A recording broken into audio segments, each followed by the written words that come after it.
All right, everybody, welcome to another edition of What's What BR. Today, we've got two highly important people from Exxon with us today. We have Rebecca. How are you, Rebecca? Doing good, thanks. That's Rebecca Franco. I guess I should have said the whole thing. And then we've got J.Dow. Jay, how are you, man? Doing wonderful. Thanks for asking. All right. I'm going to not try to butcher or talk about it. We talked a little bit before. Jay, what is exactly you do out there at Exxon? Like, what's the title, and then what does that tactically mean? For everybody who doesn't know. Yeah, sure. So my title is Polymers and Fluids Process Department Head.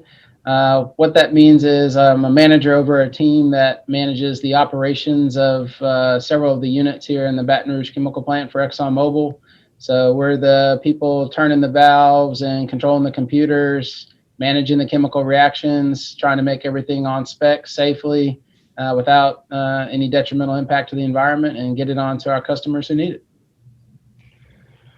That's a lot more than typing some emails and filing stuff. So I'll make sure to let you do that. Rebecca, where do you fall into the puzzle? I type the emails and file stuff. Totally kidding. I'm the reliability improve team lead for the IPA unit at Baton Rouge Chem Plant. So what I do is I help look at all the different problems that we have on the unit that I guess cause us to lose production. So like our unit can make a certain production capability. If there's anything that causes us to produce below that, I like have a team that I work with, and we look at that and try and make up those gaps to where we can make the most IPA to supply the world with IPA. Okay. I'm a tech guy by trade, and so I toss around what I call the TLAs, or the three-letter acronyms, all the time. You guys, though, are just going over the top. IPA makes me think of beer, but that's not what we're talking about. Like, is this an IPA Exxon's making, craft beer? Not what we're talking about, right? So. No, this is isopropyl alcohol, and a lot of people know it as rubbing alcohol.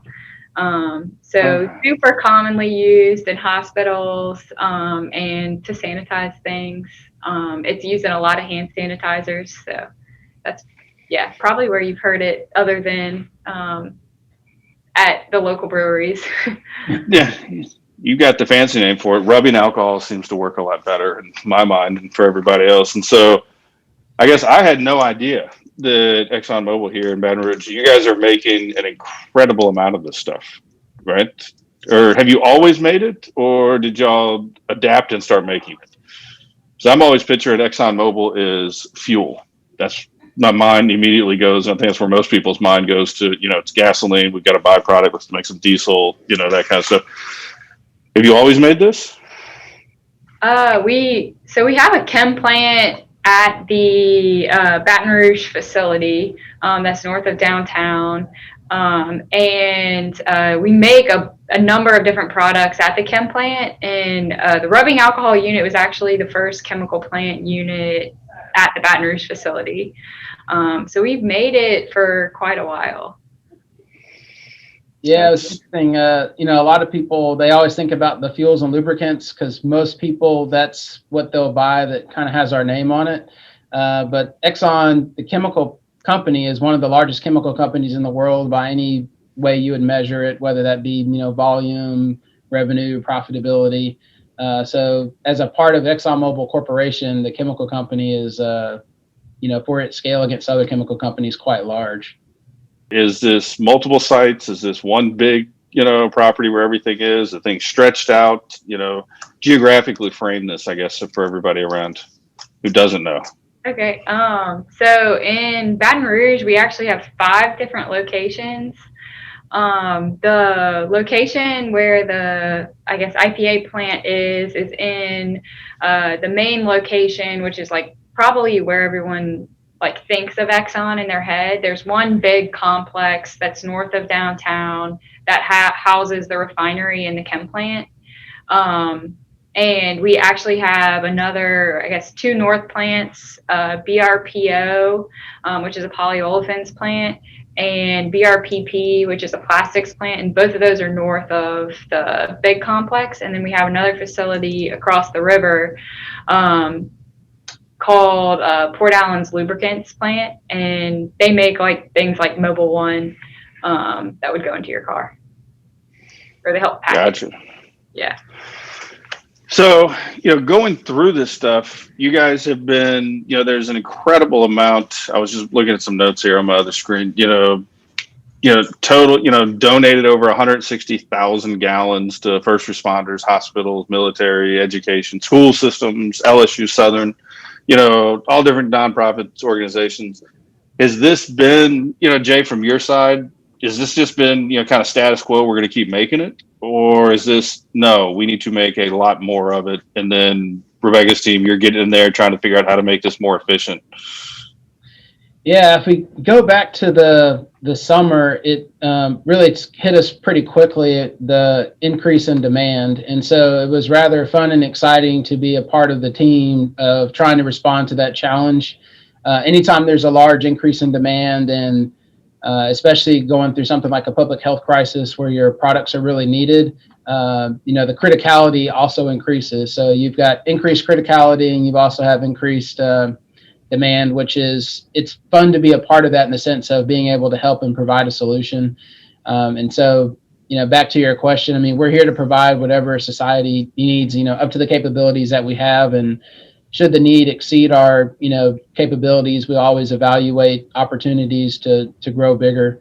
And like you mentioned, it was beyond the isopropyl alcohol that we made here as a part of sanitizer. There was a lot of other donations in the form of fuels and, direct money and other ways to kind of help people out where they needed it. Also, some of the plastics that we use go into like surgical masks and other types of equipment. So it was, it's fun to kind of be a part of all of that. It was really interesting. Yeah, I saw it was over 60,000 gallons of fuel, was donated out. That's more than filling up your buddy's tank. But jumping real quick, I want to just make sure, so ExxonMobil's got the facility. And so, Jay, you're, making it, right? Turning the valves, making sure their reactions happen. And Rebecca's sitting, I see like you sitting there, you got schematics and stuff sitting behind you, like, hey, we're doing the work. Rebecca's sitting in the office knowing how much you should be making. Is that right? And then there's a measuring stick and going, okay, you should have made this much. We made this. Where's the inefficiency? Does that come down to like the valve wasn't turned enough, or like, hey, this got, is it like chemistry? Like we're trying to figure out those problems. It's a lot of, I guess, a lot of different things or a lot of different causes. Some of them are like mechanical. So like, you have a piece of pipe that you have to come down and change out because it's time to change it out. Or like you have a valve that fouls up with, the process is like a fouling process. So it'll foul up and you have to come swap it out. It's not necessarily, I guess, all driven by the performance of Jay's team. Although like we're trying to figure out all kinds of different ways to, I guess, make the whole process run smoother. So it's not always a person. It's not, and that, we didn't want to imply, that Jay's team didn't turn the valve the right way, but it's more just, this isn't set it and forget it type stuff. Pumps break, system goes down. Then maybe it's figuring out why did pump break, and then, okay, do we not use that pump anymore? Do we need to get a different pump? That kind of thing. I can imagine, because it's not a just press go. It's not the microwave, right? Just throw it all in there and wait a second and let it come out. With that being said, you start talking about, gas given away and, donations and, everything that's, we're really ExxonMobil stepped up, from the community, not only for here in Baton Rouge, but also just everywhere. Like I was looking, everything from, kind of the keep BR serving, with meals, fueling flight, everything, hospital workers, gas cards, being given out. That's got to be.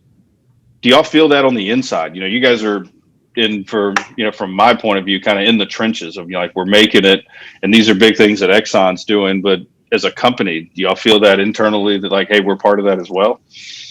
Yeah, I do. I was rather happy and pleased and proud with the way the different, factions, if you will, of Exxon really stepped up. People think about us as one company, and we are, but there's a lot of people that make up Exxonmobil. There's a lot of different organizations or smaller organizations, if you will, that exist within ExxonMobil. We're one big corporation, but there's a lot of different groups.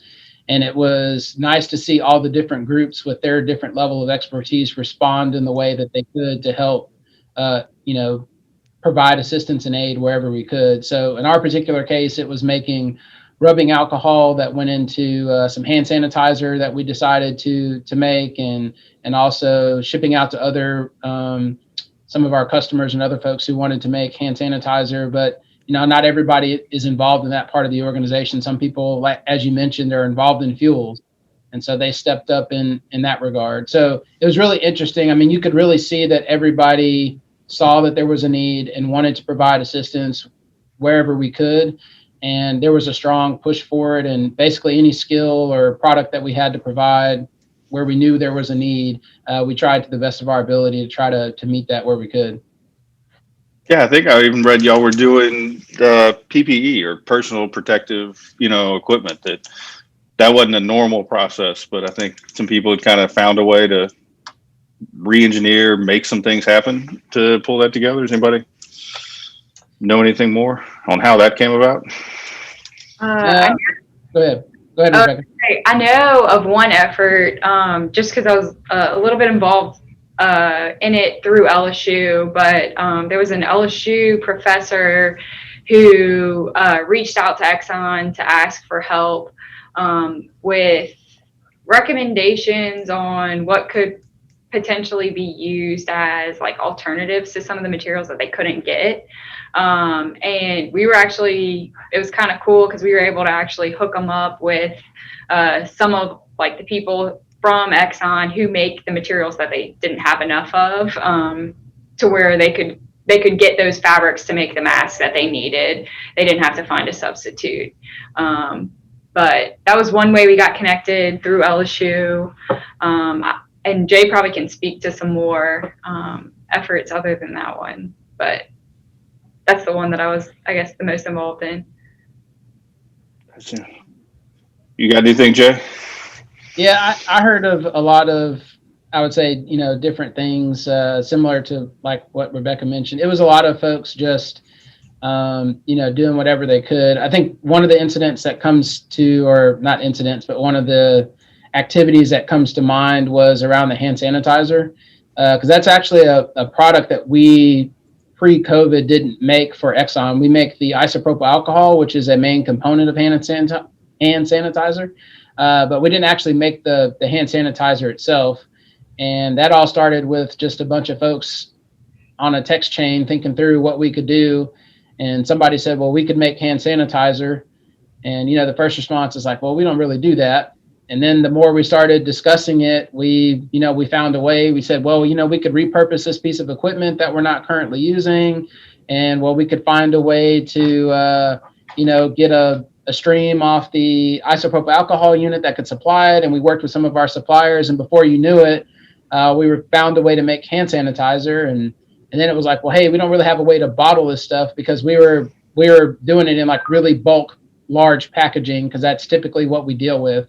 And as nice as it would have been to have somebody drop off like thousands of gallons of hand sanitizer at your doorstep, it's not the most useful form. And that's when we started working with the Port Allen lubricant plant, because they make small bottles of like gear oil and things like that. And we repurposed those lines so that we could bottle out hand sanitizer in a way that would be more useful for people. So it was fun to be had all over the place, and everyone was just trying to do what they could do to help. And so, and not to get into literally the nitty gritty and the names, but the way you mentioned it, it sounded like a text thread, like local guys, girls here, boots on the ground. This isn't doesn't sound like it was somebody, you know, in a big corporate, you know, big building said, hey, we're going to start making hand sanitizer. And, you know, we sent it to a bunch of engineers and they decided what to do. And then they sent it down and said, like, hey, move this pipe here, do this, do that. It sounds like this was grassroots. Like, I bet we could do this, you know, like, was there ever a point where somebody's kind of like, are we going to get in trouble if we start making this? Or like, hey, this could really happen? Or like, are we allowed to do this? Or Those questions were asked 1,000 times as we were going through the process. Just because, you know, we take our, you know, duty, if you will, and making these products very seriously. And the last thing you want to do is make a product that could impact somebody in a negative way. I mean, we never would want to do that. And so we want to make sure everything that we're doing is going to be safe for the end user. And typically that requires a lot of testing and things of that sort. But the FDA had put out a protocol for making it in a temporary situation. And so we were able to follow that. But, you know, and then even on our side, it's also making sure that we're going to be able to make it safely. So, you know, yes, we're used to operating these chemical units, but we do a lot of safety reviews, a lot of environmental reviews to make sure that what we're operating is going to be safe. And so we had to condense those reviews down quite a bit in order to meet the timeline that we were interested in delivering. But yes, it was very grassroots. It was started out as text messages, and the text message group got bigger and bigger. And then, you know, before long, we had a skid over there making hand sanitizer, and yeah. That sounds pretty cool. That sounds cool. You know, somebody's sitting around on their couch, like, how do we do this? And the guy's just racking his brain, you know, and then it's a text of, well, we could go get this piece of equipment we're not using over there. Can we drag that? And well, that somebody's literally, you know, had to have gone, you know, well, that bolt up to that, you know, so that we can move it from here to there. And you got some guy going, no, but I could make something to make it bolt up, you know? Yeah. And then somebody come up with another problem, and somebody would come up with another solution. And well, how are we going to route the piping this way? And it was like, oh, I can think of a way we could do that. And that's how the team got bigger. We pulled in expertise that different people had. Because in actuality, the group that started the text chain about the hand sanitizer wasn't in my area, but they said, hey, we need some isopropyl alcohol. And they called me up and said, hey, we got this idea brewing. Do you think you could help us? And I was like, absolutely. That sounds like a great idea.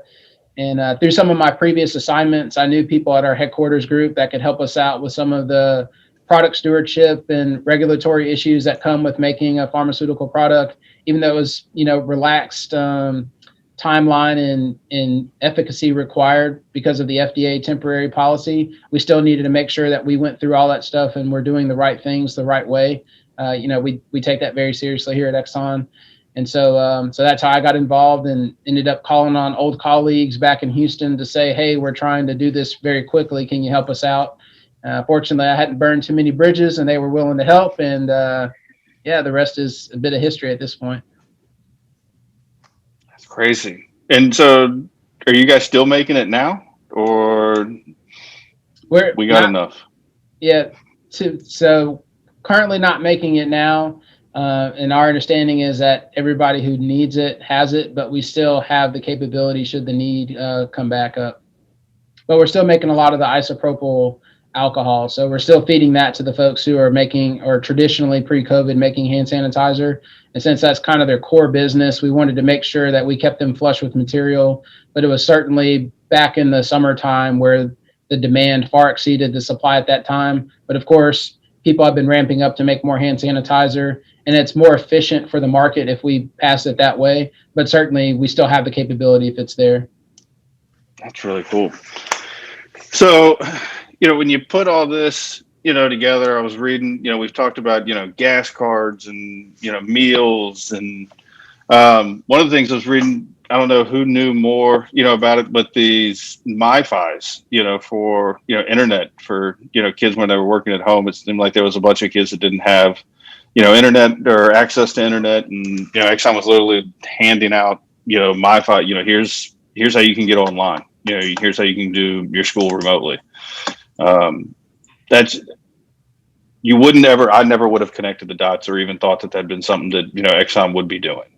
You know, I think that's something that a lot of people in our community, which you don't know, you know, like you said, it's North Baton Rouge, everybody knows. You get up there, you see the big, you know, refinery, you see the big stacks, you see everything, you don't know what's going on, but you wouldn't be thinking, giving away, meals and gas cards and, making hand sanitizer and, what was it?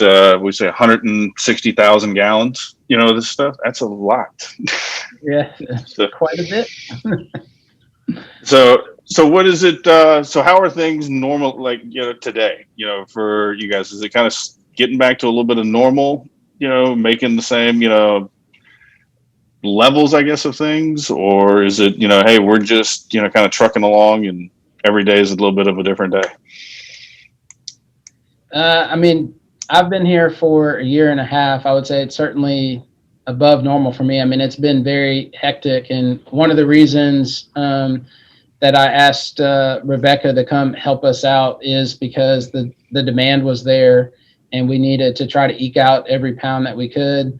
And Rebecca had some past experience in this unit before she moved on to another job. And I just heard about how good she was when she was here. She came back to help us out a little bit during the summertime, and I got to see her skills in action. And with all the demand that we had going, I was like, hey, we need an all-star back on the team to help us be an even better version of ourselves. And that's how Rebecca came back into her new role. So a lot going on, which is nice to see and fun to be a part of. Yeah, it was really cool to see the team go from, I mean, just normal production to like, oh wow, like we need, like, the world needs this product right now. We need to like work hard, work long hours. Like I felt like my sister-in-law who lives with us is a nurse, and so she was like on the front lines, but I felt in a sense that we were kind of on the front lines in a different way too. So that was like really cool to have like the whole team pumped up by like, hey, we're actually making a difference. Like we could see the end product going to people who actually needed it. So that was really fun. That was really fun to be a part of the team. So No, that's what I was saying. I think it's amazing. I said it before. Everybody seems to think, fuel is, because that's what they see when they drive down the road. When they see Exxonmobil, they see the gas station. That's what they think, but they're not realizing that, how much of a community partner Exxon is really in this community. What they're doing when it comes to, feeding, giving out gas cards, reinventing, filling the needs, stepping up, and that's it. We can, I guess I'd say, on behalf of the community, thank you. Not enough people really realize what's going on, where it could have been easy just to sit back and go, hey, we're going to stay in our lane. We're going to do what we need to do. But rather than that, it's, no, we're going to step up. We're actually going to help, and I'm just reading through, with food bank, like that was just food bank distribution, actually getting stuff out from the food bank, not even, hey, getting stuff to the food bank. It's like, hey, we're going to help you go get it out to the people that actually need it. It's amazing, everything that's happened. So I can't thank you guys enough for what you guys have done. So tell me, what's next? Anything new? We're just anything new about to come down the pipe? You can try to reinvent something else, for us, Jay? Well, we like to stay busy, so we're always trying to come up with new ideas and more efficient way of doing things, safer way of doing things, more environmentally friendly way of doing things. So there's no shortage of opportunity, and I've been working with Exxon for 15 years, and that's one of the reasons I signed up. And I would say that's one of the reasons I still really enjoy working here, is just because there's so much to work on. There's so much to do. There's so many exciting things to go get involved with. And there's a lot of resources at your disposal. So if you can come up with a good idea, show it to somebody, you can get the resources you need to get it done. And you get to work with world-class people. And it's just a really enjoyable, place for me personally. It's been a great 15 years, and I'm really looking forward to the next. Well, I want to count the number of years. It's a long time, but I'm looking forward to all of them. All of them until you're done. All of them until I'm done. Yeah. Well, I think it's, one thing to point out, I'd like to sometimes state the obvious for people, but, Exxon is a huge worldwide company, and sometimes for big companies, it's hard to make that change. There's, whether it be so much red tape or people that are just not willing to change, but to be able to be nimble and move as quickly, as you did. It almost sounds like, and I think I heard a story in there where it sounded like, Rebecca, you weren't there and you got called back in and roped back, at Exxon? Is that kind of, I'm assuming that's what had to have some influence on that, to where it's like, hey, as big as they are, they were able to change and make a difference. And I was able to be part of that change, be the change, as they say. So is that kind of how you see it as well? Yeah, no, exactly. And yeah, we're definitely not known for being super quick and nimble in decisions, but it was really cool to see us, I guess, kind of like break the norm and move quick to meet the need of the public at the time. So, yeah, that's exactly right.